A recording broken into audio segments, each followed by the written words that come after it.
जय श्री गणेश, जय सरस्वती माता। आज का विषय लालच और वासना।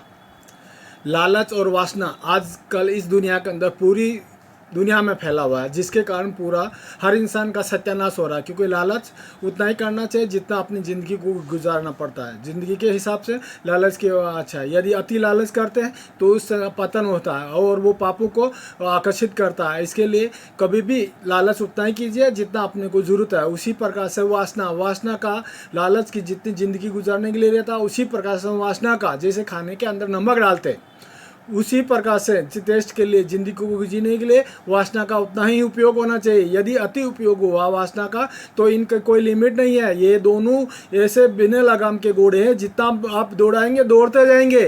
भाई जैसे जिस प्रकार से वासना बढ़ाते जाएंगे बढ़ती जाएंगी, लालच बढ़ाते जाएंगे बढ़ती जाएंगी, इनका एंड नहीं है। ये बिना ब्रेक के गाड़ी है जो कहीं ना कहीं एक्सीडेंट करके आपका पतन करेंगी। इसके हिसाब से मैं आपको दो कहानियाँ सुनाता हूँ। एक बॉम्बे के अंदर एक सोने का व्यवसायी था। उसकी दुकान थी, सोने की खुद की दुकान थी और खुद का घर था और दो बच्चे थे, दो लड़के थे और औरत उसकी बहुत सुंदर थी।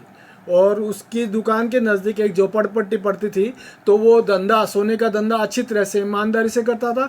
तब तक उसका धंधा अच्छी तरह से चला। इतने ज़ोर शोर से धंधा चलने के बाद धीरे धीरे उसकी औरत जैसे जैसे बाहर घूमने वगैरह सब्जी वगैरह लाने जाती है, तो उस समय कई लोगों की नज़र उस औरत पे पड़ गई, क्योंकि वो औरत बहुत सुंदर थी। सुंदर होने के साथ में लोगों ने उससे पहचान बनाने का आइडिया लगाया और ऐसा ही करके कि एसी वाले ने उससे दोस्ती कर ली। दोस्ती करते करते उसको वासना के अधीन करने के लिए उसको लालच दिया। लालच बस वो 2 लाख रुपए तक पट गई। जब उसको लालच हो गया 2 लाख रुपए का, तो उस औरत ने उस वासना के अधीन हो गई। धीरे धीरे वो औरत वासना के अधीन होते होते लोगों से पैसा लेते लेते वो धंधा करने लग गई। धंधा करने के बाद में उसने 2-4 लड़कियां भी रख ली और पूरे दिन भर वही काम करती थी। लड़के उसके स्कूल चले जाते थे, अच्छी स्कूल में पढ़ते थे। पति उसका सोनार की दुकान के ऊपर चला जाता, सुबह जाता तो शाम को ही आता था।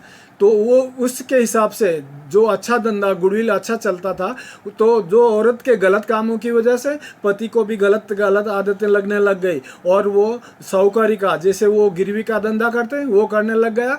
और धीरे धीरे वो करते करते वो चोरी का सोना भी लेना चालू कर दिया। चोरी का सोना लेते लेते उसको लालच हो गया। तो जब कभी एक केस के अंदर पुलिस ने चोरों को पकड़ा, तो चोरों ने सीधा उसका नाम लिया कि भाई मैंने ये सोना इसको दिया, इस सुनार को दिया। तो वो पकड़ा गया। पकड़े जाने के बाद में उसको छुटाने के लिए बहुत पैसे लगे। ऐसा करके ये सब पकड़ना छुटने वाला काम चोरी के उसके ऊपर इल्ज़ाम आते आते 4-5 बार हो गया। वो पूरा बर्बाद हो गया। उसकी दुकान भी गिरवी रख दी उसने और उसका फ्लैट भी गिरवी रख दिया। धीरे धीरे और उसका हालात बिगड़ते गए और उस सर के ऊपर बहुत पैसा हो गया। और इधर वो औरत ऐसा काम करती गई और उसका घर का सत्यानाश हो गया। क्योंकि उसका जो लक्ष्मी था, लक्ष्मी पूजनीय थी, तो उसने वासना के अधीन होकर के उसके पूरे घर की लक्ष्मी को अलक्ष्मी में बदल दिया। इसके लिए उसका पतन होना वाजिब था। पतन होते होते उसकी दुकान चली गई और उसका फ्लैट चला गया। धीरे धीरे वो दोनों ऐसे हालात में हो गए कि उनके बच्चों की स्कूलें छूट गई और बच्चे भी बड़ुए जैसा काम, उसका पति और वो औरत बड़ुओं का काम करने लग गई। ऐसे काम करते करते वो एक दिन और पकड़ी गई और भी उनको सजा हुई। कालांतर के अंदर वो पूरे बर्बाद हो गए। उनके पास किसी भी प्रकार का पैसा नहीं बचा और सर के ऊपर बहुत पैसा हो गया। अभी आज के टाइम में वो चारों के चारों बॉम्बे के अंदर बॉम्बे सेंट्रल और उधर रेलवे स्टेशन के आसपास भीख मांगते हैं। ऐसा इसके लिए हुआ क्योंकि वो औरत अच्छा काम के अंदर नहीं घुसी थी। उसने लालचवश वासना की थी, जिसके लालच के कारण उसका पतन हो गया। उसी प्रकार से वासना का अधीन एक बात बताता हूँ। कलकत्ता के अंदर क्लास 1 अधिकारी था, उसको बहुत अच्छी रिश्वत वगैरह मिलती थी, अच्छा काम करता था। तो वो काम करते करते रिश्वत से बहुत पैसा हो गया। तो उसने क्या किया, एक खेती लिया, बहुत बड़ा खेती लेके उसके अंदर एक रोड टच बंगला बनाया। बंगला बना के पीछे उसने नारियल, सुपारी और ये अपना नारियल, सुपारी और खजूर के पेड़ लगाए। ऐसा लगा के उसका बहुत साल का अच्छा इनकम बढ़ गया। साल का 30-40 लाख रुपए वो खेती में से इनकम आना चालू हो गया।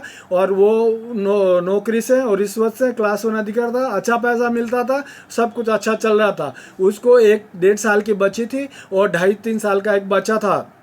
कालांतर में क्या हुआ, वो पैसों के कारण, जो पैसा उसको गलत पैसा आता था, रिश्वत का पैसा आता था, क्योंकि लालचपन जो पैसा आता है वो गलत ही काम करता है, तो उसकी औरत को वासना के अधीन हो गई। वासना के अधीन होने के कारण उसके पास उसके जो खेती के अंदर 8 आदमी परमानेंट काम करते थे, तो उनमें से एक आदमी के साथ उसने वासना का ये काम करना चालू कर दिया। तो वासना का काम चालू करते करते उसकी वासना बढ़ती गई। वासना बढ़ने के कारण वो 8 आदमियों से रोज के रोज काम करने लग गई।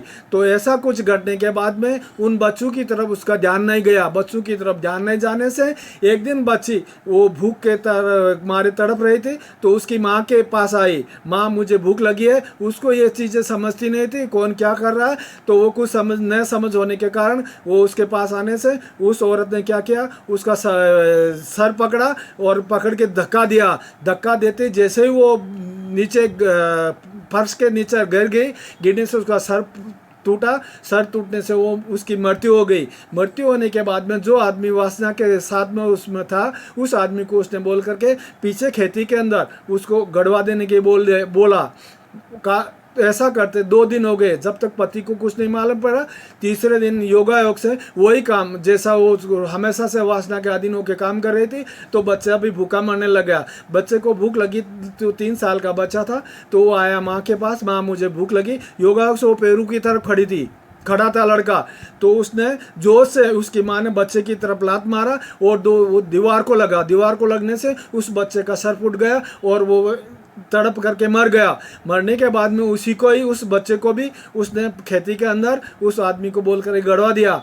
ऐसा करके 4-5 दिन बाद में जब संडे आया, संडे के दिन उसका पति उनकी बच्चों के बारे में पूछा, तो उसको बोला कि वो मामा के उधर चल गए। तो उसने मामा के उधर फ़ोन करके इंक्वायरी किया, तो बोले मेरे इधर बच्चे न आए। तो उसने उस औरत को बर्डन किया, तो उस औरत ने ये बताया कि मेरे हाथ से ये पाप घट गया है। तो फिर उसने पुलिस को बोला। पुलिस को केस करने के बाद में उसको जो बच्चे थे गाड़े थे, वो बच्चों को और उस औरत को जेल में डाल दिया। आज वो औरत जेल के अंदर सड़ रही है। और उसका पति को ऐसा हुआ कि उसको ये दिमाग से संन्यास उत्पन्न हो गया, क्योंकि उसको लगा भी मैं इतना कुछ करने के बाद में भी यदि मेरा अच्छा नहीं होता, मेरी औरत गलत काम करती है, इसका मतलब ये पैसा गलत का लेने से, रिश्वत का लेने से मेरा गलत हो रहा है। तो इसके लिए उसने सभी प्रॉपर्टी वगैरह बेच करके आज के दिन वो हरे राम हरे कृष्णा के अंदर पैसा पूरा डोनेट करके आज उधर वो संन्यास लेकर के बैठा है और भगवान का नाम ले रहा। मेरा कहने का उदाहरण ये है मेरे भाइयों, वासना के कभी भी उसको अपने ऊपर हावी मत होने दो। और वासना आई तो लालच भी आएगा, लालच भी हावी हुआ तो आपको पापों की तरफ आकर्षित करेंगे। पाप कर्म करेंगे, बलात्कार करेंगे या गलत काम करेंगे, तो किसी का मौत या मर्डर वगैरह कुछ गलत करेंगे तो आपका गलत ही होने वाला, आपका अंत बुरा होने वाला है। इसके लिए कभी भी वासना को अपने ऊपर हावी मत होने दो और लालच को भी अपने ऊपर हावी मत होने दो। लालच और वासना जितना जरूरत हो उतना ही चाहिए। अति लालच अति वासना घातक होती है, वो इंसान का भविष्य बर्बाद कर देती है। इसके लिए वासना नमक के जितनी ही चाहिए, जो खाने का टेस्ट देती है, उसी प्रकार से ज़िंदगी को जीने के लिए जो उतना ही टेस्ट चाहिए। जिस प्रकार से ज़्यादा यदि वासना के अधीन हो जाता है, यानी जो आदमी वासना के लिए जीता है तो उसका अंत बुरा है।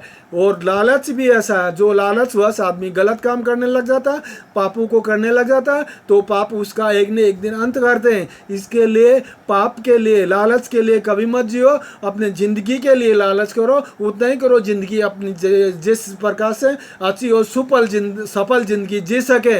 अति बहुत बेकार है। इन कहानियों से ये मेरे भाइयों आप समझ लेकर के आज जो इस दुनिया में चल रहा है उसके ऊपर सोच समझ के अपना व्यवहार बनाएं, अपने लालच के ऊपर ब्रेक लगाएं और अपने वासना के ऊपर ब्रेक लगाएं। बिना ब्रेक की गाड़ी 101% एक्सीडेंट होगी। सोच समझ के काम कीजिए। मेरा यही कहना है मेरे भाइयों, मेरा यही समझाना है और आपके लिए यही निवेदन है।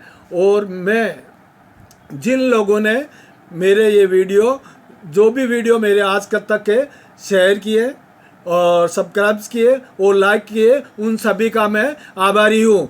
जय श्री राम।